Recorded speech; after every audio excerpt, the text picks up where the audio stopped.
झारखंड खनन के मामले में एशिया का सबसे समृद्ध राज्य है। इसके साथ ही झारखंड की पहचान एक और काम की वजह से पूरी दुनिया में हो रही है और वह है ऑनलाइन फ्रॉड। झारखंड के इस जिले को इसी वजह से दुनिया भर में पहचान मिली है। लेकिन आज हम इस शहर के चर्चे की जो वजह आपको बताने जा रहे हैं उसे सुनकर आप हैरान हो जाएंगे। दरअसल यहाँ खाने की एक ऐसी चीज है जो कौड़ी के भाव बिकती है। नमस्कार, मैं रोशन मिंज बिंदास बोल में आप सभी का स्वागत है। दरअसल झारखंड में जामताड़ा यहाँ के काजू की वजह से भी फेमस है। जी हाँ, आपने सही सुना, ये वही शहर है जहाँ काजू को आप कौड़ी के भाव से खरीद सकते हैं। आपको बता दें कि झारखंड का यह छोटा शहर जामताड़ा जहाँ काजू की खेती तो बड़ी मात्रा में होती है, इसके साथ ही यहाँ आप आलू और प्याज के भाव में काजू खरीद सकते हैं। हाँ, वही काजू जिसको खरीदकर घर में रखना और इसको रोजमर्रा के खाने में इस्तेमाल करना आम आदमी के बस की बात नहीं है। बता दें कि काजू 800 से 1200 रुपये किलो तक सामान्य किस्म का मिलता है, लेकिन यहाँ जामताड़ा के नाला में काजू आलू प्याज से भी सस्ते में मिलता है। यहाँ काजू की कीमत आपको 20 से 30 रुपये प्रति किलो लगेगी।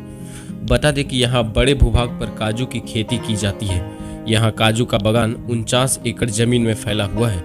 यहाँ काजू की मिट्टी और जलवायु को देखते हुए और जांच के बाद पाया गया था कि यह जमीन काजू की खेती के लिए बेहतर है। ऐसे में यहाँ काजू की खेती शुरू हो गई।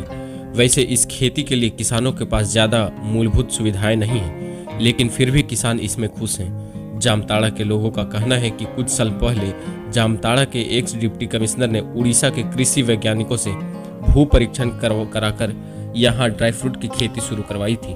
कुछ ही सालों में यहाँ काजू की खूब अच्छी खेती होने लगी, लेकिन सुरक्षा और निगरानी के पुख्ता इंतजाम न होने की वजह से काफ़ी फसल या तो चोरी हो जाती या बागान के मजदूर ही उसे सस्ते दाम में बेचने लगे हैं। ग्रामीणों की माने तो अगर झारखंड सरकार इलाके में काजू प्रोसेसिंग प्लांट लगा दे तो काजू की खेती घर घर होने लगेगी, लोगों को रोजगार का साधन विकसित हो जाएगा।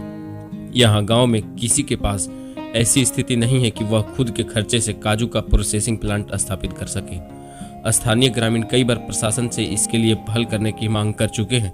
ग्रामीण बताते हैं कि सामाजिक वानिकी कार्यक्रम के तहत यह पौधे वन विभाग की ओर से लगाए गए थे।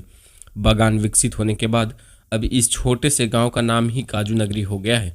लोग इसे काजू नगरी के नाम से ही पुकारते हैं। झारखंड के इस जिले में कोई कल कारखाना नहीं है, यहाँ कुटीर उद्योग भी नहीं है। बारिश के मौसम में यहाँ लोग धान की खेती करते हैं। इसके बाद लोग दूसरे शहरों में पलायन कर जाते हैं। बाहर के राज्यों में मजदूरी करना और पेट पालना, यही इनकी ज़िंदगी बन गई है। घर की महिलाएं और बच्चे सीजन में काजू चुनकर बेचते हैं। कई लोग मनरेगा योजना के तहत मजदूरी करते हैं, जिससे घर की दाल रोटी चलती है। ग्रामीणों का कहना है कि यदि इलाके में काजू उत्पादन को ही कुटीर उद्योग का रूप दे दिया जाए तो लोगों की किस्मत बदल सकती है। बिंदास बोल न्यूज, आज की खबर आज ही पढ़ें।